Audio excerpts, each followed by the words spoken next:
Welcome back to Speak Up Queen, the podcast where we empower, uplift, and celebrate women who have reclaimed their voices to inspire others. Today, we are excited to welcome the dynamic Kate Paullin, certified coach and founder of Follow the Dopamine, a mindset mentoring company. Revolution. Oh, here we go again. South African, Afrikaans brain. Take away. It's English now.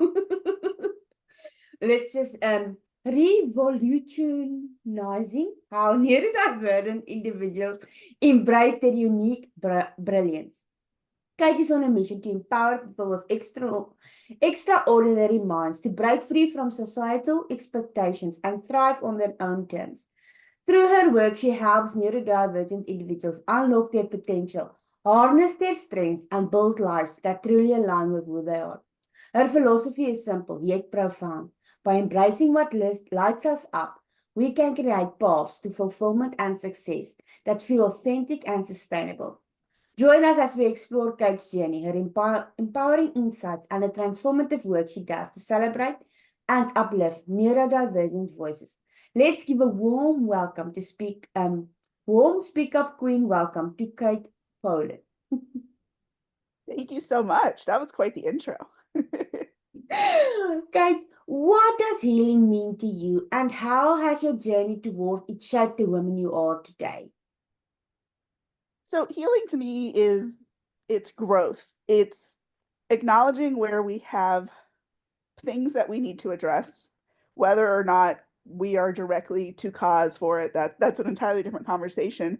But when we have something about ourselves that we acknowledge is something that we want to work on, we turn into the awkward feelings. We turn into the uncomfort, like the discomfort that comes with having to face kind of ugly parts about ourselves. And we do it because we know that by embracing all of us, like who we are as a person entirely, that's growth, that's healing. Doing that is what empowers people. I think it's part of what raises the vibration on this planet as well.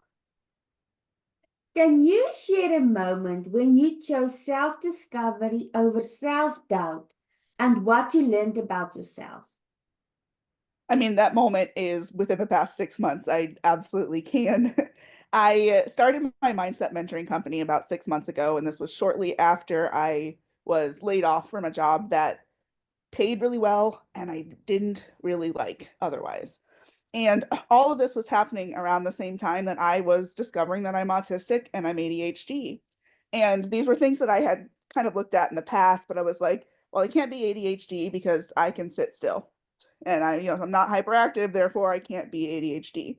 Well, it turns out that hyperactivity is also mental, which explains why my brain never stops. I am constantly thinking. And well, for the first like 30 years of my life or so, all of that thinking, I criticized myself for that. I felt like it was a personality flaw. It was something wrong with me that I needed to fix. I shouldn't be thinking so deeply about everything that I'm experiencing. I shouldn't be um, analyzing every kind of situation that I might go into. And if I had continued down that vein, I would have ended up, I'm not sure where I would end up, quite frankly. Fortunately, I met some people who are autistic and are ADHD, and they introduced me to this idea for myself. And suddenly it was like this explanation. And I had already always been into psychology. I had always really been into any kind of depth into the human mind because I think it's fascinating. Really big in the mental health world because I have had depression and anxiety. And it was almost like all of a sudden I had an explanation for things that I had never fully understood about myself. And it made that switch from thinking I was something wrong and broken and that I needed to fix to being curious about what else I could discover about myself and who else I could help discover things about themselves, especially when realizing, that I'm 40. So I realized all this around 38, like spending decades thinking one thing about myself, having this new identity. I could approach that with self-doubt or I could approach that with self-discovery, and I choose discovery. Oh, wow. I love it. I really do. Shoot. What's one life challenge that made you stronger and how did it lead to personal growth? So I take language very literally. That's part of the autism for me. And I didn't realize this was what was going on, like quite frankly. And all of that would like sorry, thinking about where I want to take this, and I'm going to admit to the listeners, I have been a little bit sick, so my brain is also not 100% up to par at this moment in time. And I mean, that's a challenge in and of itself. But I've always been a questioner. I've always asked a whole bunch of questions. And I finally had a boss in the past who was like, I finally realized, he's like, I always thought that you were getting so into the details because you're just getting bogged down in the details. And he's like, now I realize that you're actually, that's what you're using to understand the big picture. And I was like, thank you. Like, I've been told so many times in my life to stop worrying about the details. And then I'd be over here like, I don't understand. XYZ all adds up to this being an important part of what we're talking about. And yet you're telling me that I'm getting too bogged down. And now I realize my brain was coming at things differently from other people's brains. And so they're thinking that I'm like way ahead of them. I'm thinking I'm way behind them. And it's actually just because I'm coming at things from a different angle. And that honestly makes me stronger. That makes me a more valuable team player is the best way that I can come up to word it right now, because I think it takes both types of thinking to make the world a better place, to make things better for people, and to prove that there's no one right way to think or to do, to be the person who speaks up and says, hey, I have these things about me, and you're trying to tell me that I should feel bad about them. And I don't think it's up to you to decide how I feel about them. I think it's up to me how I feel about them. So I love it. Women are often seen as nurturers. How do you balance nurturing others while ensuring your growth and well-being? you can't pour from an empty cup. I know that that feels like a very simple saying. And the truth of it is, if we want to better support people, if we want to care for people, it starts by caring for ourselves. We do the things that need to be done for those that we love, and that starts with doing them for ourselves. Some people may view it as selfish, and I view it as choosing to put my welfare ahead of things so that I'm better able to care for other people, care for the people who matter, and it includes me because I do matter. That I love it.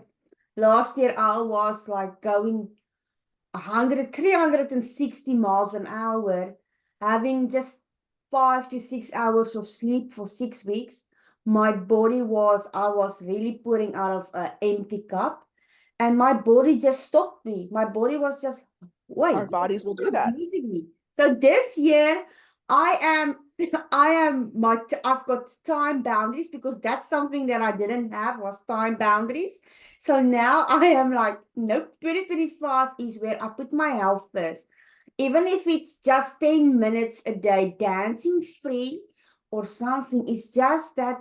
And I started to do simple things like just write down for 10 minutes a day in the morning while I drink my cup of coffee, just write down anything that pops up in my head. If it's a memory, I don't care. I just want to write it out I because love that idea. yeah, because sometimes I just know that when it was not fair to some of the speakers, when I was showing up tired, asking these questions, and I couldn't keep my eyes open, my brain was foggy. So, for all the listeners today, listen to what these amazing speakers say because we can't pour without out of an empty cup. You are not your best version for yourself, or for your clients, or for your friends, or even for your family. So, yeah, just Yeah, don't. when we take care of ourselves, when we acknowledge the things that are important to us and we take measures to incorporate those into our lives, we're better for the rest of the people around us. We're showing an example of how it's okay to live. I think that's part of speaking up is being the example of how you would like the world to be. Absolutely. What inspired you to reclaim your voice, and how has that choice impacted your life? Well, it's impacted me because it's gotten me here today for sure. Since starting my company, the idea of being an entrepreneur, it had never crossed my mind before that. I had never had any desire to work for myself. And I finally got to a point where I've been in the corporate world. I'm in America. I have been in corporate America and I hate it. It's very much it's still a lot of the old school kind of ways of men are ahead and people will do anything to put you down. You have to fake so much. And I had a boss tell me, if you want to get ahead at this company, you're going to have to play the game. And he meant it well, to be fair. He meant it very well. And I was just like, I don't want to play the game. I don't want to have to pretend to be something I'm not. And honestly, a lot of this was around because it was around the time I was discovering I was autistic. I was saying that. I was saying out loud to people, I am autistic and it explains XYZ. And society doesn't like that.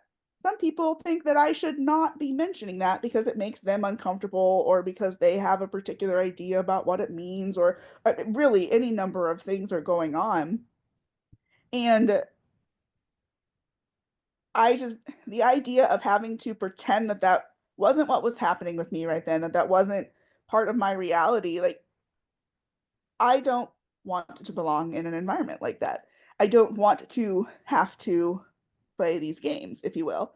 And so the getting laid off from my job, I called it a cushioned kick in the pants from the universe because I wasn't going to leave it. I was getting well paid, and it's really nice having a paycheck. I'll be completely honest about that.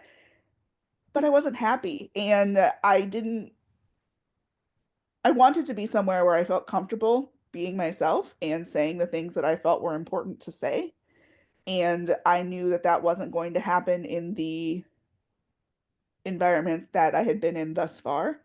And so I decided to make a change. I got this idea for this company and I wouldn't say that it's been easy in the slightest.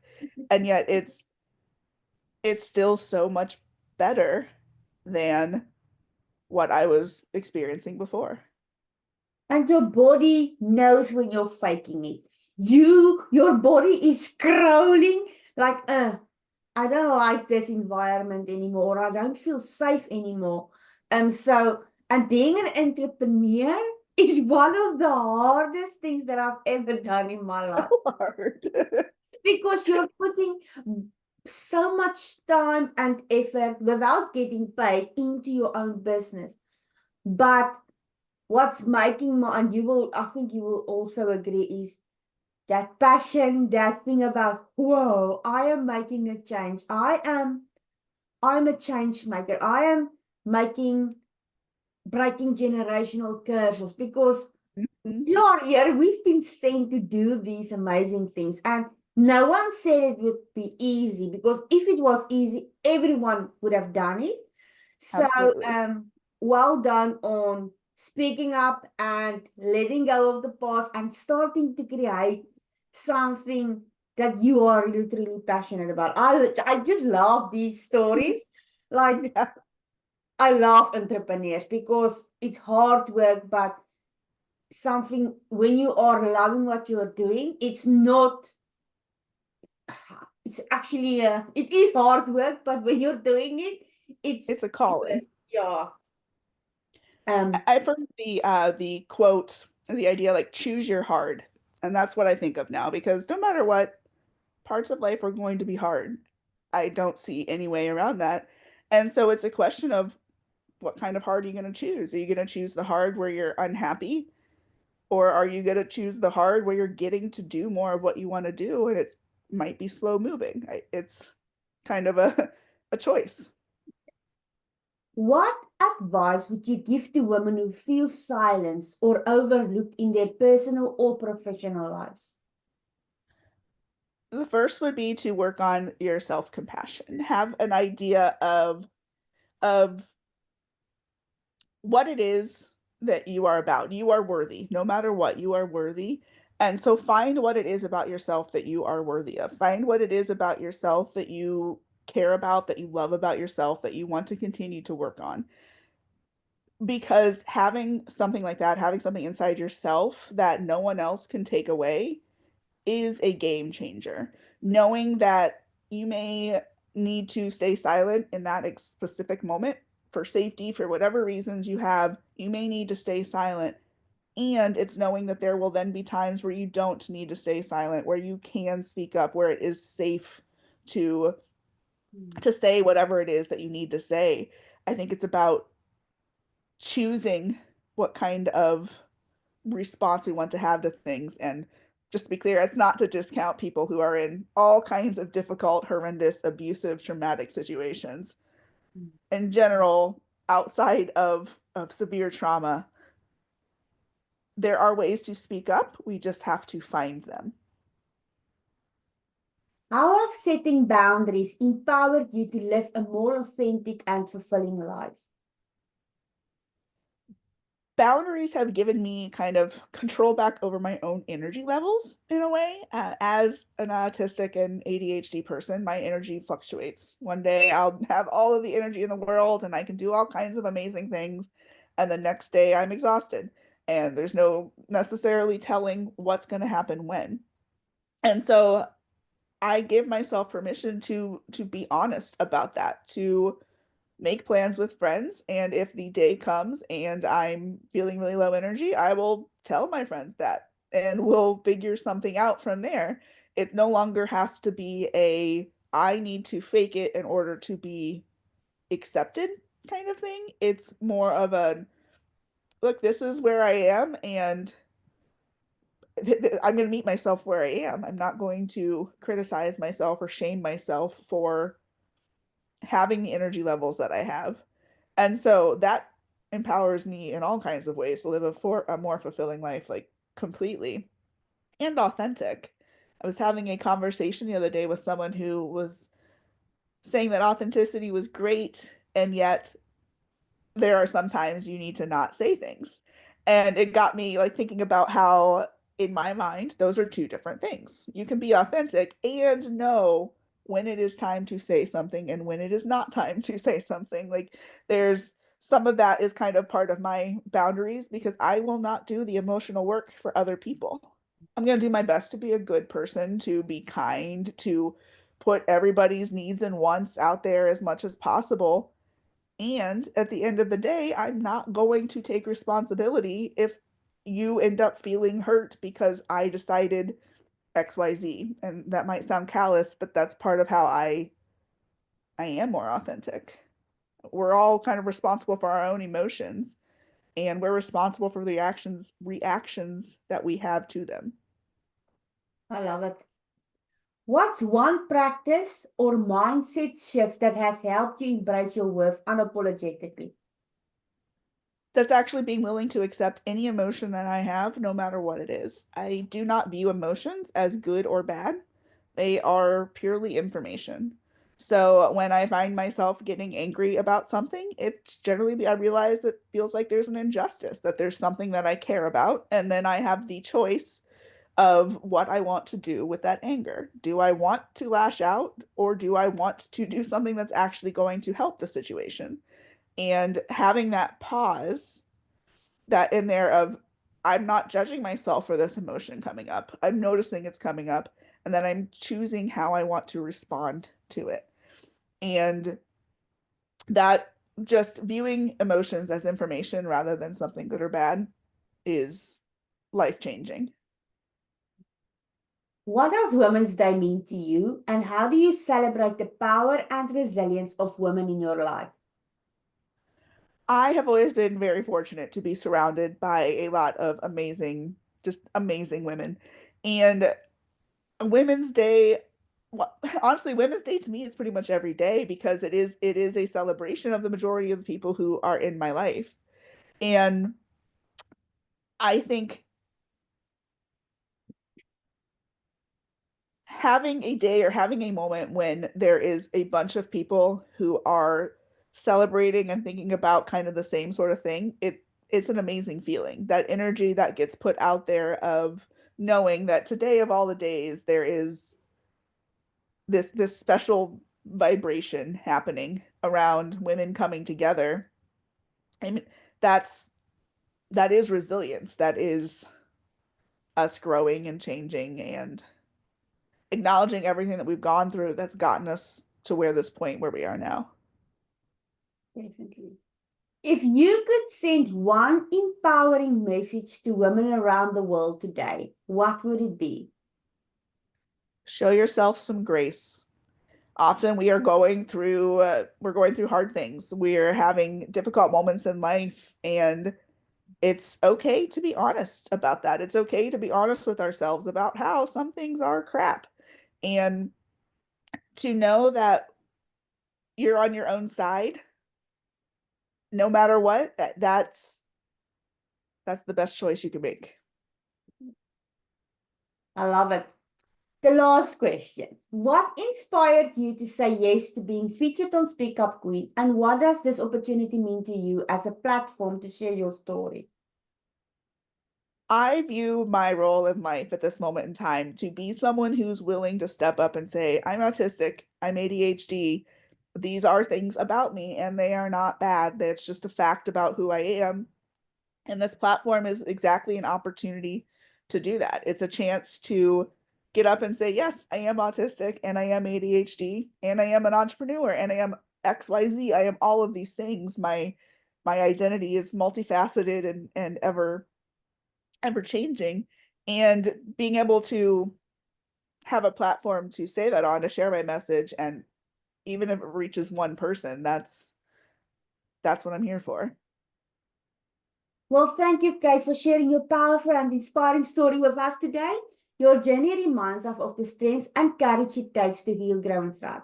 To everyone tuning in, remember, your voice and your story have the power to inspire and create change. If today's episode resonated with you, don't forget to subscribe, comment, and share it with someone who needs this message. Until next time, Queens, keep speaking up and embracing your power.